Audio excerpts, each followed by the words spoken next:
I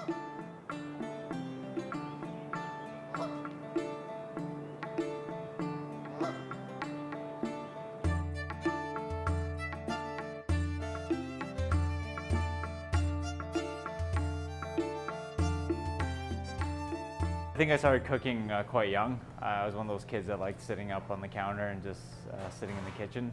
But really, it wasn't something that I really got into until into university. I think when I started studying at the University of Calgary, and then I ended up reading a lot of different cookbooks and getting more into it at that point.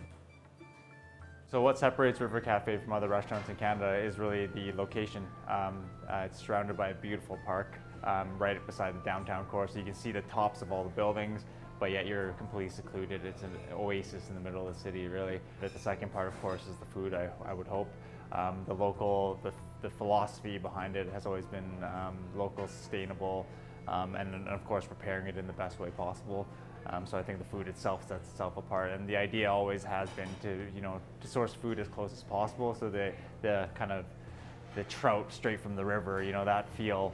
So that's again, I think what sets it apart. It's that philosophy, that feel that you get when you walk in the door. At this level, I guess the standards I set for my staff are, the same standards I set for myself. I think the expectations across the board are exactly the same. We want the best guest experience, and that's first and foremost always.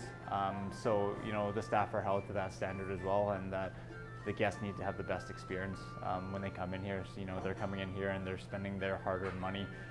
So we want to wow them. We want to show them, what Canadian food can look like, what local food looks like. And it's not boring. It's not just root vegetables. We can really turn it into something quite unique and quite interesting. So yeah, I hold them to a very high standard, but I also hold, myself to that same standard. So.